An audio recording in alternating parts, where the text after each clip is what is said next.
ये कादर मुतलक है जो चाहे कर दे।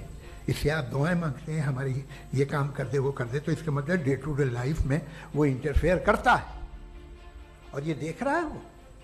अगर वो वाकई भी है फॉर डिस्कशन से, तो मैं जब दुनिया देखता हूँ तो मेरे दिल में उसके लिए कोई इज्जत नहीं पैदा होती। ये क्या कर रहे हो तुम पूरे ऑल पावरफुल हो, ओमनीपोटेंट हो, ओमनी प्रेजेंट हो। तुम तो वहां गादा में रहे होगे ना, तुम हर जगह हो। तुम देख रहे थे कि बच्चे की कैसे धज्जियां उड़ गई, तुम देख रहे थे और तुम चाहते हो मैं तुम्हारी परस्तिश करूंगा, तुम हो भी। अरे यार, इसके अच्छे तो हमारे चीफ प्राइम मिनिस्टर है, कुछ तो ख्याल करते हैं। कमाल है, आप किसकी इबादत कर रहे हैं?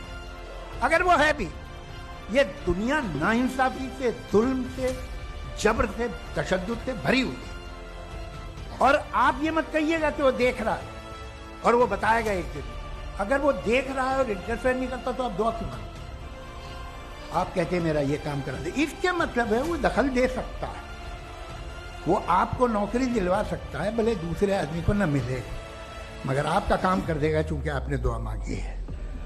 तो जब वो आपको नौकरी दिला सकता है, लड़की की शादी कर सकता है, बेटे को ग्रीन कार्ड दिलवा सकता है, तो कम से कम ये जो मर रहे हैं बच्चे, इनको रोक दे, कुछ तो करे।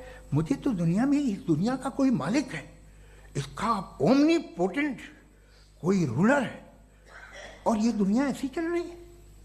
मैं तो चाहूंगा कि भाई ना हो, अगर हो तो बड़ी शर्मिंदगी। हर बार आप एक लफ्ज रिपीट कर रहे हैं कि ओमनीपोटेंट गॉड है, ऑल पावरफुल गॉड है। यही तो दरअसल समझना है कि गॉड का कॉन्सेप्ट क्या है। प्रॉब्लम ऑफ इविल जो है, प्रॉब्लम ऑफ इविल दर हकीकत दो असम्पशंस पर कायम है।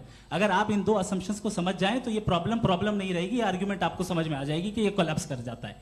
पॉइंट नंबर 1, यानी जो आपका सबसे पहला फॉल्स असम्पशन है कि गॉड मर्सीफुल है, ओमनीपोटेंट है, दुनिया में जुल्म हो रहा है। लेकिन आपको यह समझना चाहिए कि हमारे वर्ल्ड व्यू के मुताबिक गॉड सिर्फ ओमनीपोटेंट और सिर्फ मर्सीफुल नहीं है, बल्कि वो ऑल वाइज भी है और वो ऑल नोइंग भी है। उसके हर काम के पीछे हिकमत और विजडम है। ये कोई जरूरी नहीं है कि वो हिकमत और विजडम आपको समझ में आए या मुझे समझ में आए।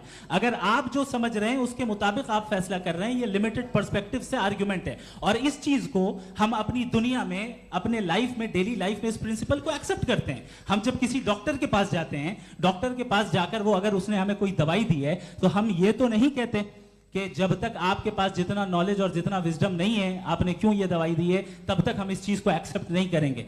नहीं कहते, हम उसकी अथॉरिटी को तस्लीम करते हैं। क्यों? क्योंकि उसकी हम जानते हैं कि वो नॉलेजेबल है, वो विजडम वाला है, हमसे ज्यादा नॉलेज और हमसे ज्यादा विजडम है। बताएं सर।